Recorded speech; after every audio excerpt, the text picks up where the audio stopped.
The Where Our Minds Wander podcast may contain sensitive content and explicit language. Listener discretion is advised.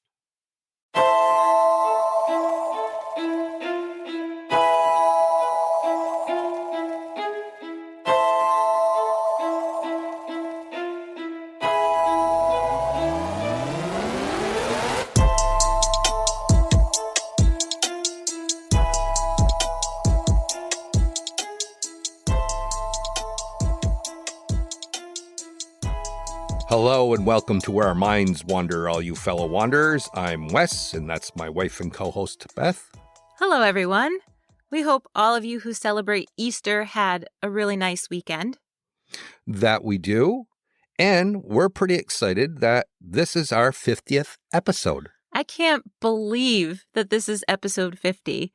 I mean, that means we've covered 100 different topics already. I know, it's pretty mind-blowing. It really is. Tonight, we thought we'd tag team one topic that we both found fascinating. Yeah, this topic is just so broad. I mean, it's a place that just has everything. And we didn't feel like we could do this story justice by not making it a full episode. Right. There is so much to this story. It's pretty incredible. Absolutely everything. I mean, it's a little bit different than our norm where we each, find our own stories and we talk about them. But I think everybody's going to enjoy this one tonight. So sit back, get comfy, and Beth is going to start it off. There is a lake in Oregon that is so breathtaking, so picturesque, that it stuns visitors with its incredible beauty. On a sunny day, the almost perfectly round lake reflects passing clouds in a perfect mirror image. One of the two islands in the middle of the lake rises up to an almost pyramid shape, beckoning amateur and professional photographers alike to stay a while, snapping photo after photo. In the winter, the sloping banks, some dotted with evergreen trees, are blanketed in pure white snow, the water of the lake shining at the center like a sapphire. It sounds like such an inviting place. It just might be the most beautiful body of water in North America. But despite its grandeur, or maybe because of it, Crater Lake National Park has proven to be one of the biggest paranormal hotspots in the country. Crater Lake, which just happens to be the deepest lake in America, with an occasional depth of almost 2,000 feet, isn't actually a lake at all.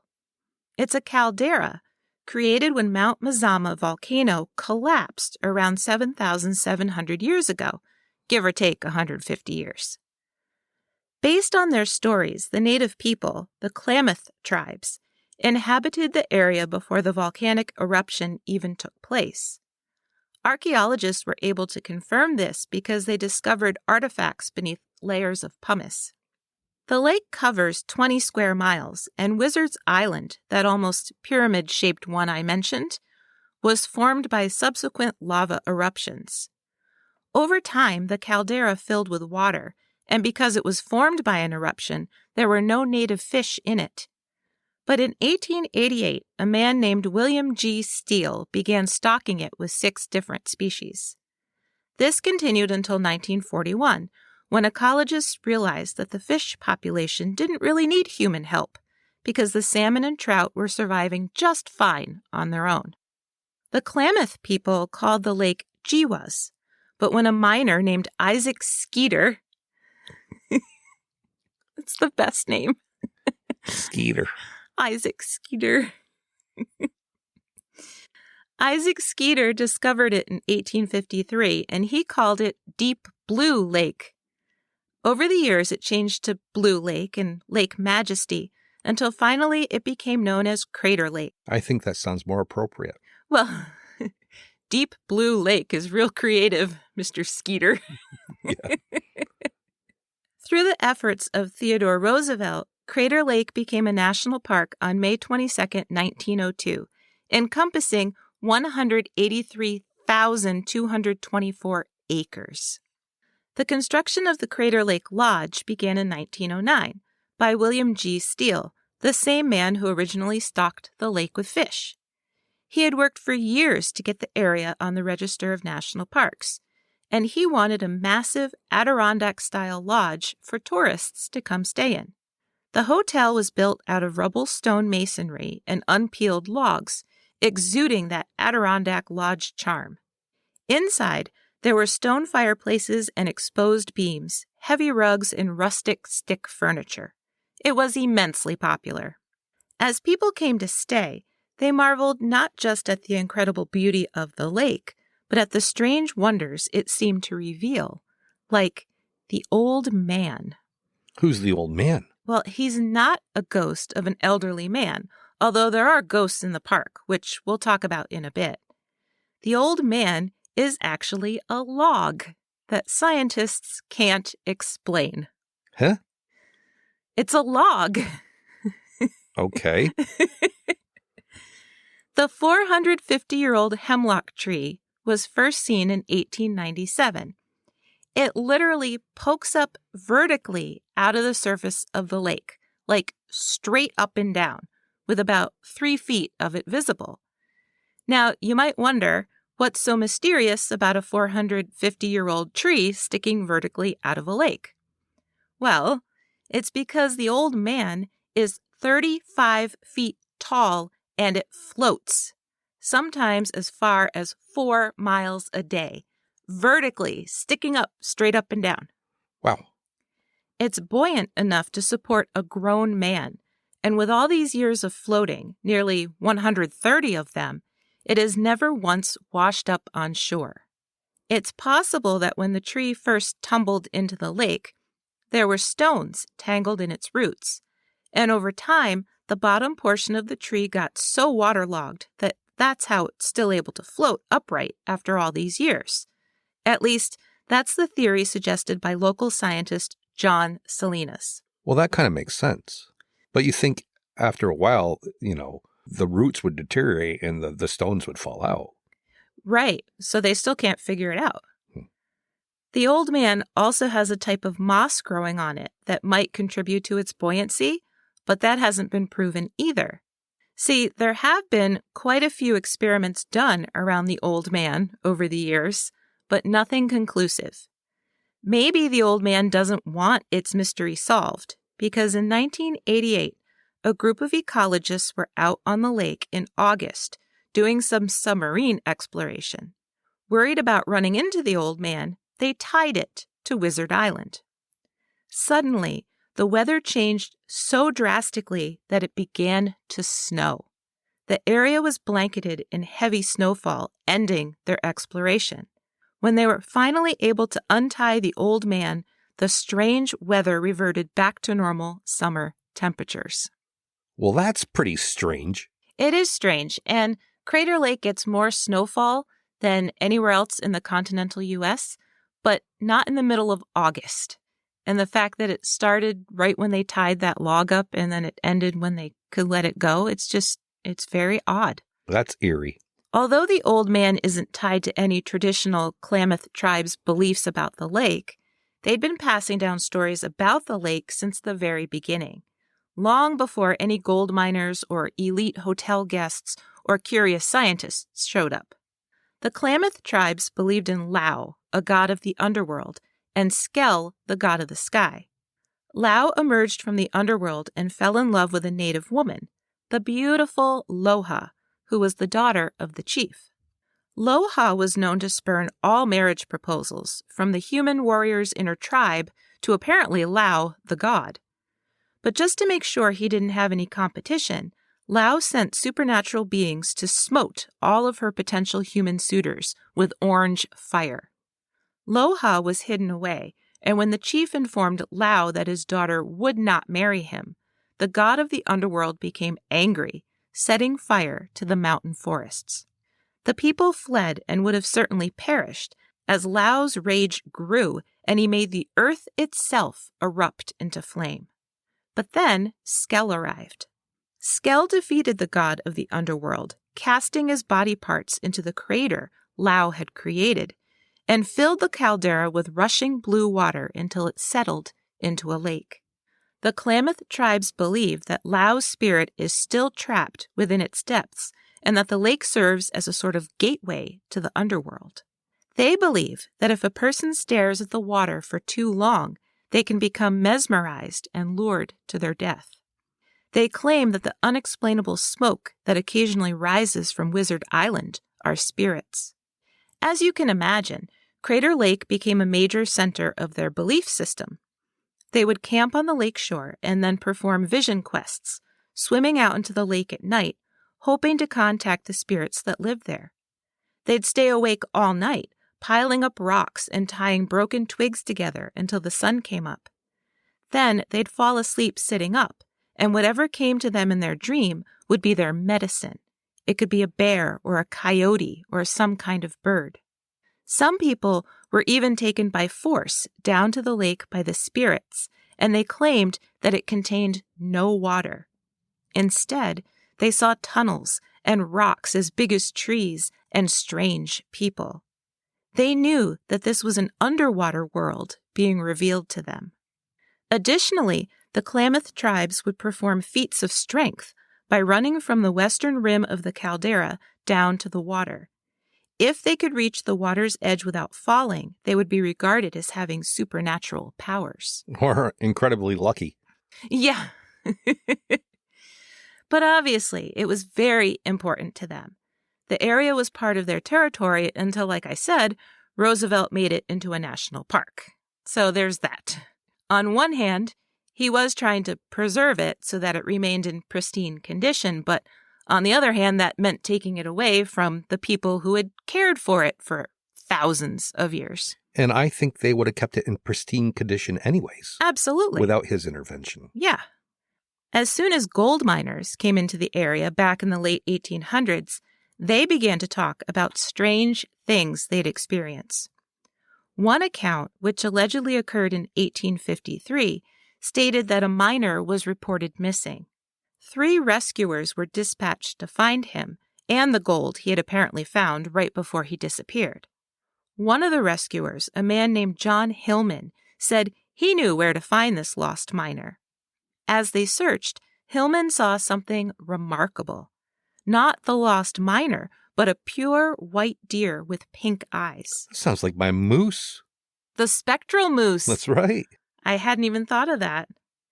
As they approached the area where he believed the miner would be, his horse lost its footing. Hillman was dragged over the edge of the cliff.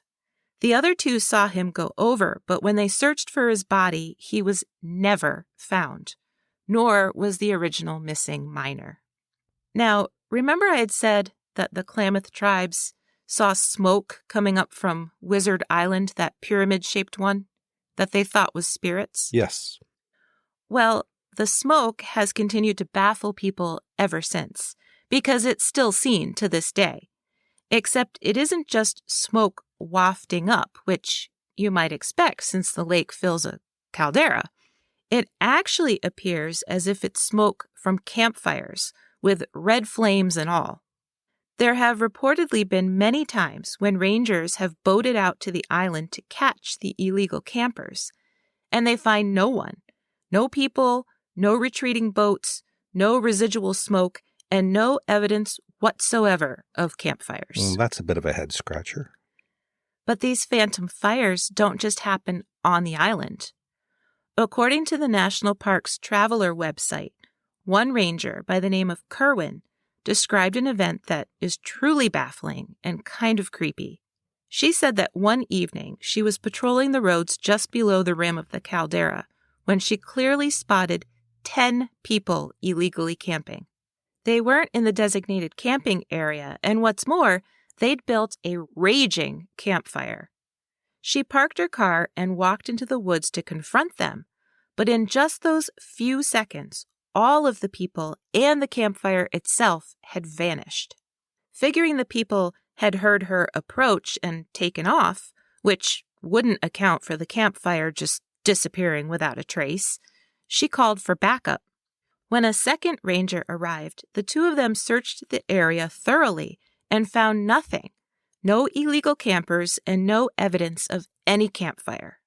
Coincidentally, the area where she'd seen the odd event was once Cold Spring, the site of an old Park Service campground that hadn't been used for many years.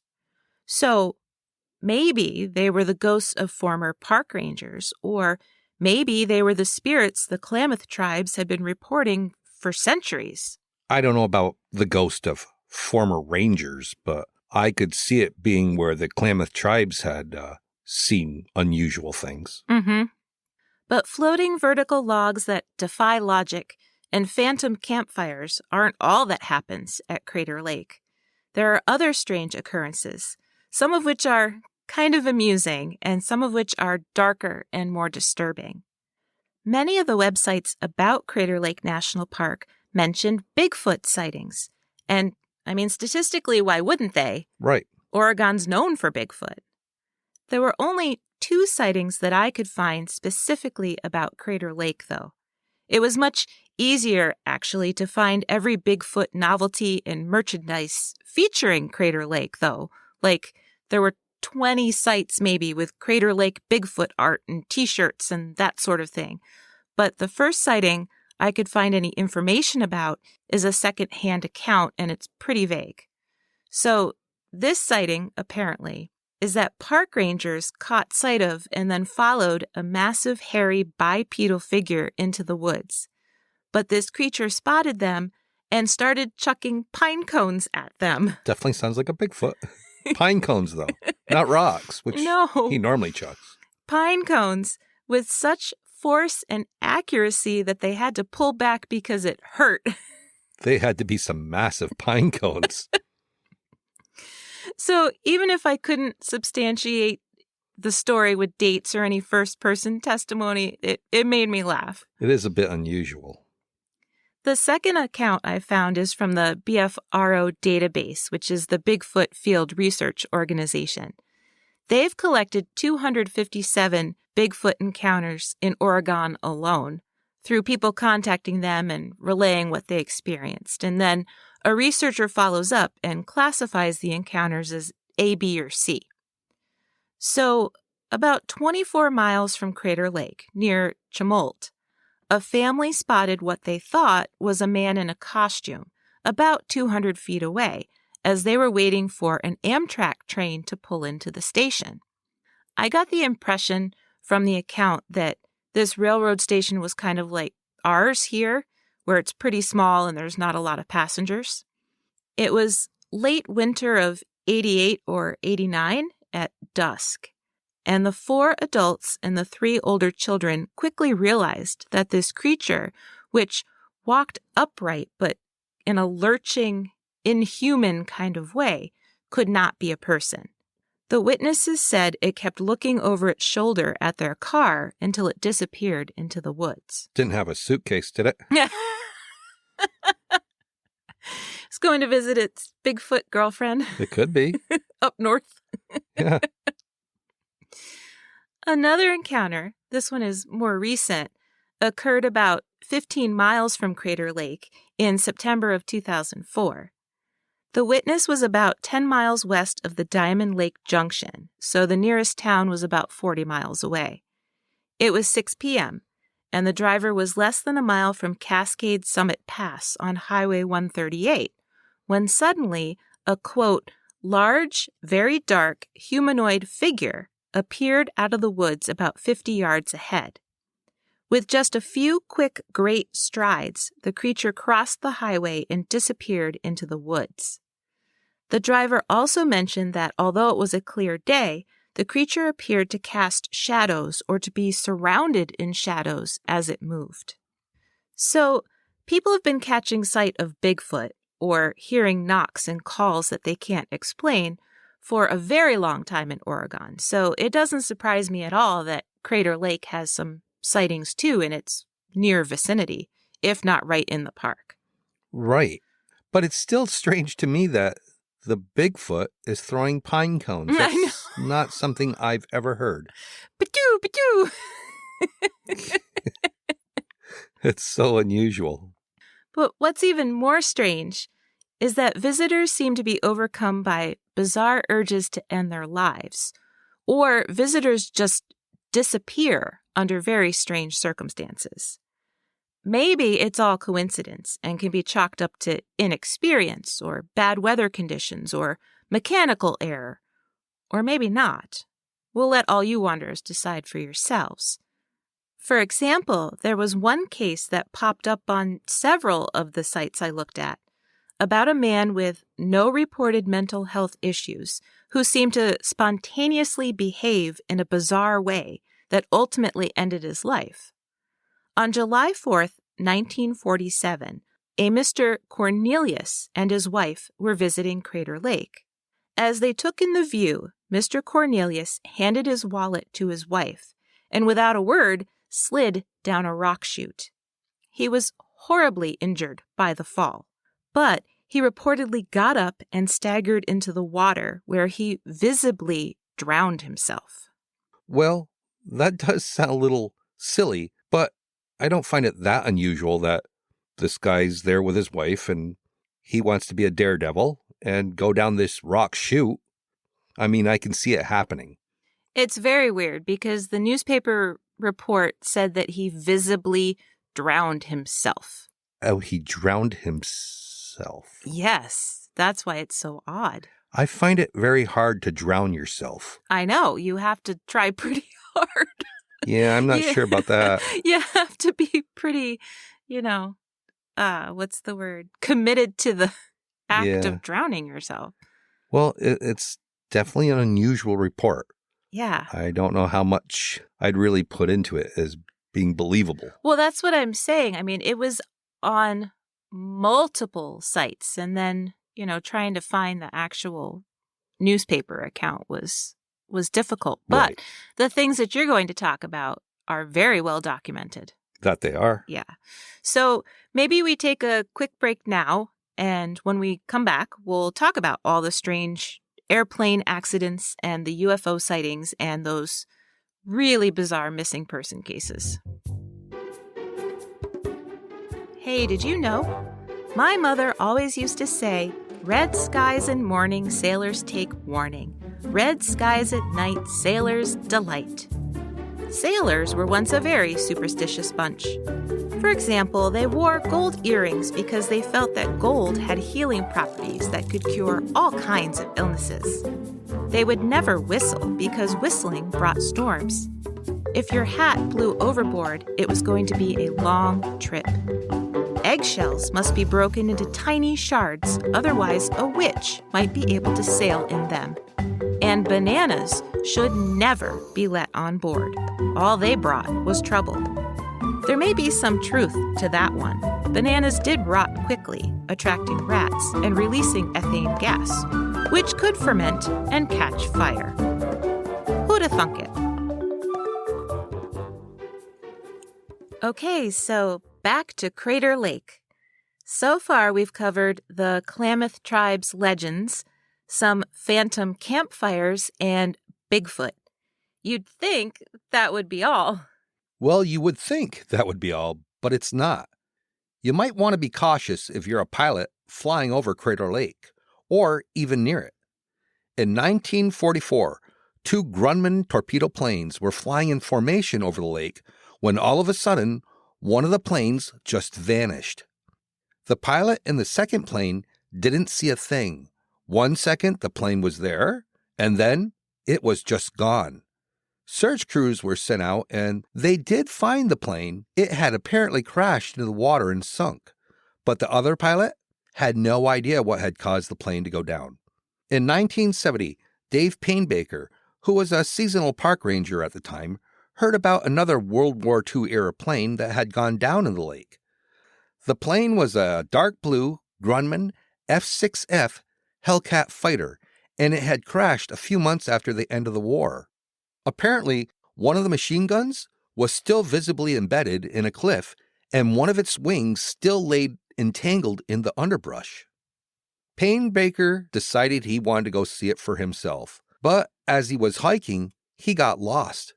Attempting to get his bearings and think over his options for making it back to the ranger station, he sat down on a log. Suddenly, he had the unnerving feeling of being watched, and when he glanced up, he realized he was looking right at a human skull. The skull happened to be laying under a nearby log. Payne Baker picked up the skull, got his bearings, and hiked his way back to the camp, bringing the skull with him. This discovery didn't make the chief ranger particularly happy, and within a few days, a naval team from Whidbey Island came to get the remains. I can imagine that it wouldn't make the chief ranger very happy if the guy comes in with his backpack and he's like, "How was your hike?" And he pulls this skull out. "It was great. Look what I found." Yeah, I would have loved to see the look on his face, that's for sure. So, using dental records, they determined it belonged to a 22-year-old ensign named Frank Lupo.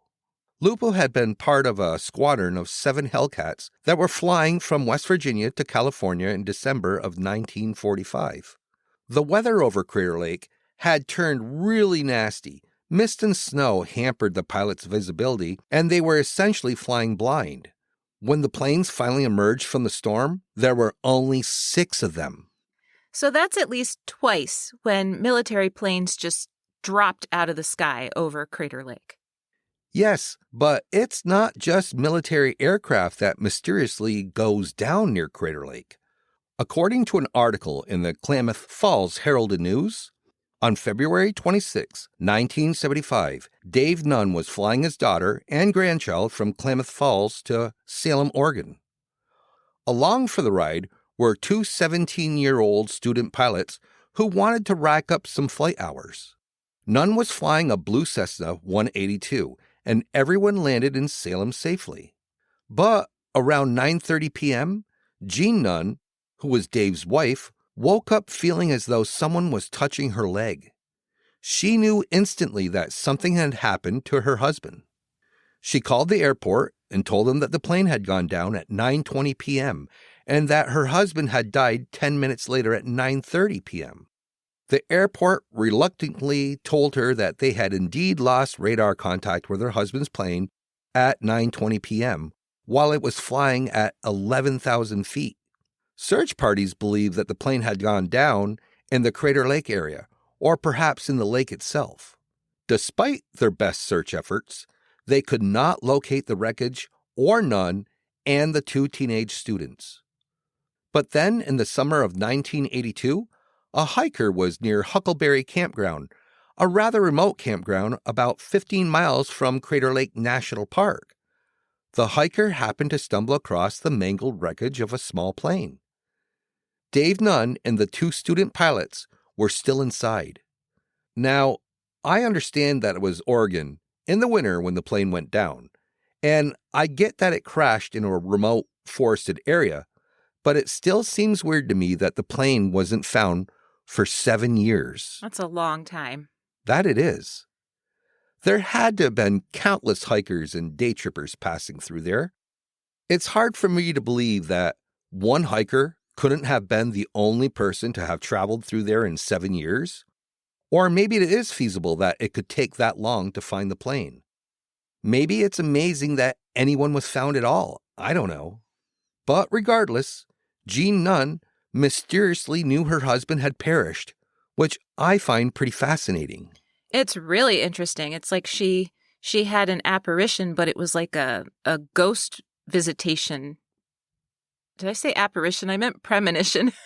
I was thinking a ghost visitation and premonition at the same time. Everybody knows what I mean, right? Do you know what I mean, dear? I know what you mean, but I've been with you long enough. I don't know if they can read your mind. Okay, so now let's take a look at Crater Lake and UFOs.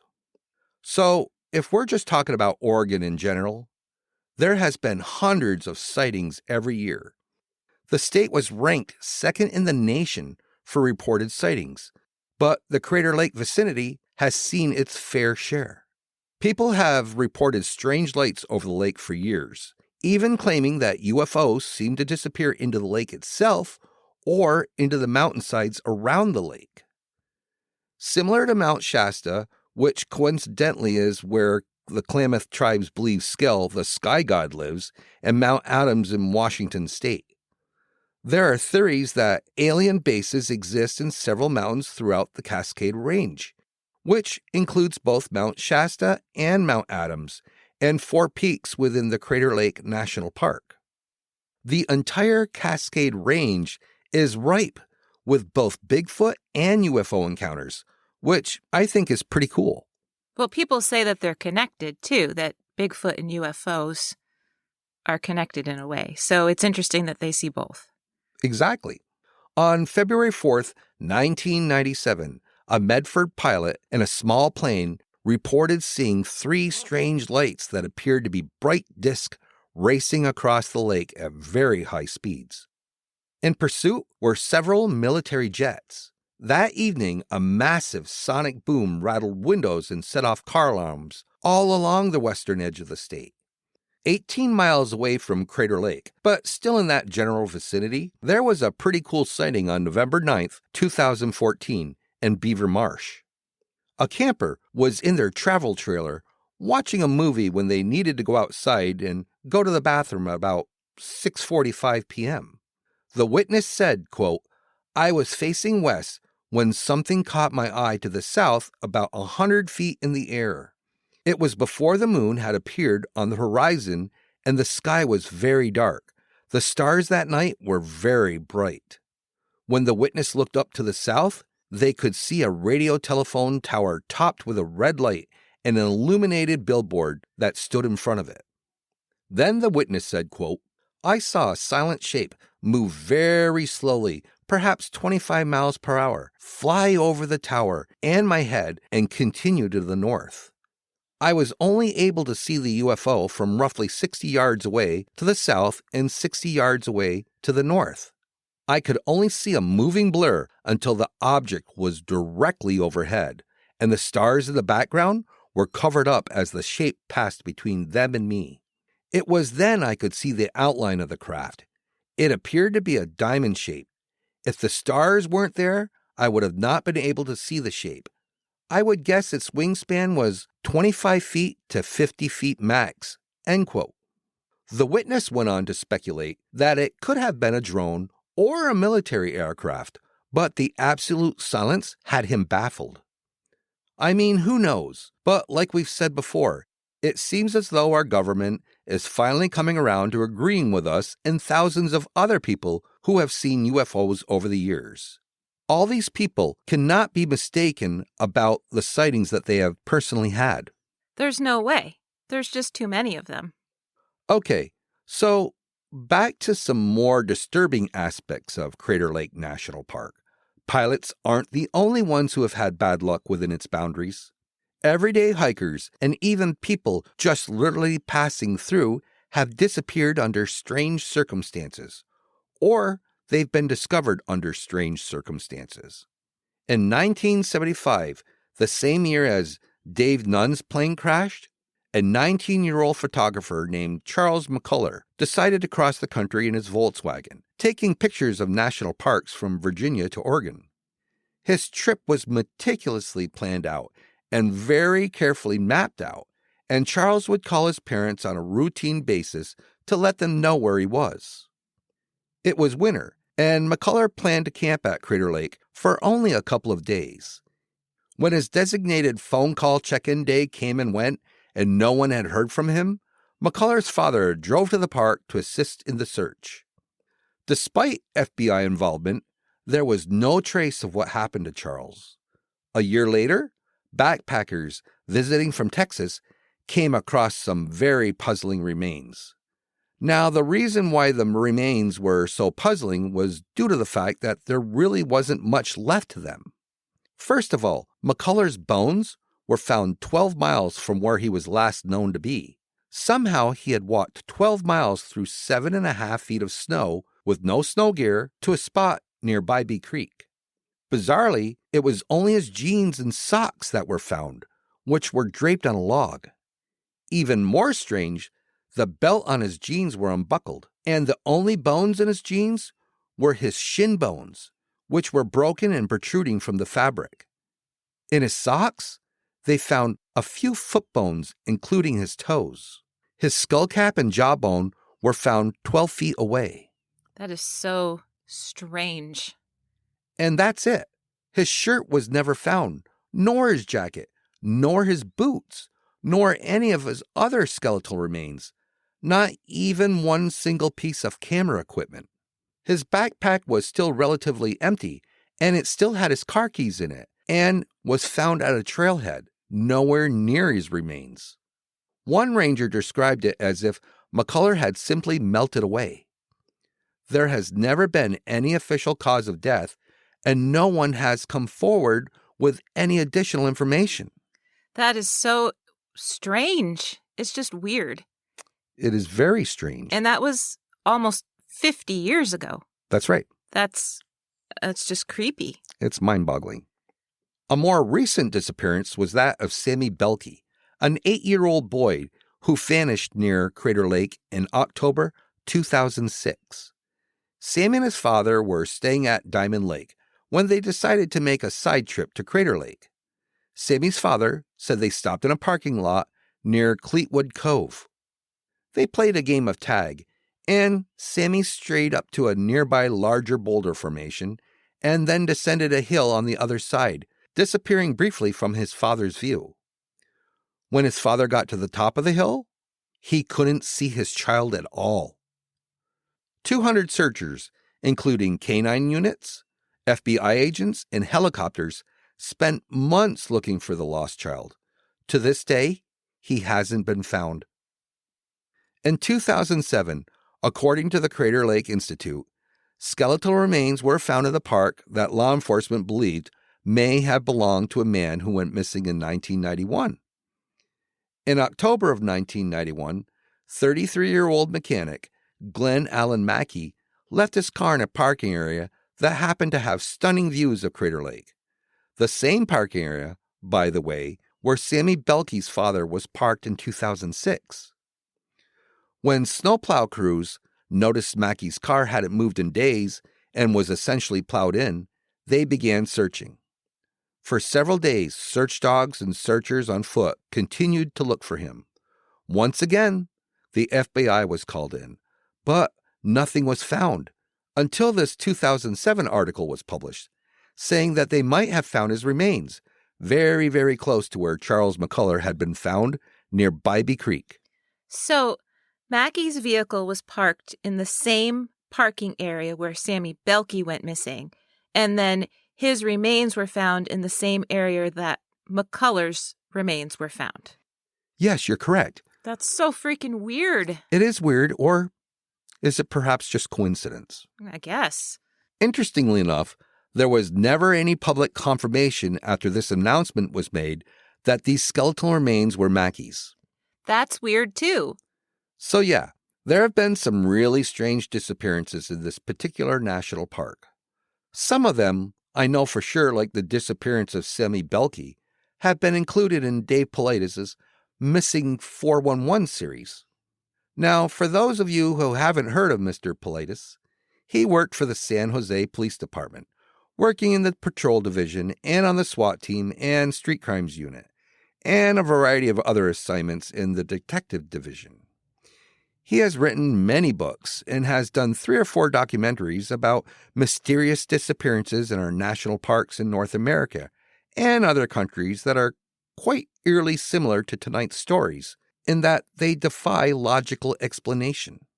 We highly recommend checking out his books, and if you get a chance, the Missing 411 documentaries are pretty chilling. They're really chilling, but they're so fascinating at the same time. They're just really well done. He's also been a guest on many, many podcasts, and he always presents compelling and fascinating connections between these disappearances. All in our national parks. So there you have it. Crater Lake. 500,000 people visit the park annually, enjoying the absolutely breathtaking views. The lake is truly spectacular. It has great hiking and great camping. But I have to say, it is not on my bucket list. No, I don't think we'll go to Crater Lake because I know you. You'd wander off to look for a bathroom and you'd never see me again. You'd disappear. And then I'd become a person of interest. And I don't need that. I think just looking at pictures of the lake itself online is enough for me. Yeah, I agree with you there. Well, Beth, I guess that about wraps it up for this episode. We thank you all for listening. Yes, and as always, if you would like to delve deeper into tonight's story about Crater Lake, you can check out our show notes in our episode description for all of our sources. So we'll see all of you wanderers next week for an all-new episode of Where Our Minds Wander. See you soon. Thank you for joining us. We look forward to traveling with you again to the places where our minds wander. If you like what you heard, please take a moment and provide us with a 5-star rating and a comment on your favorite listening platform. It really helps us move up the list and become more visible on the podcast charts so new people can find us. Thank you all for your continued support. See you all next week for an all-new episode of Where Our Minds Wander.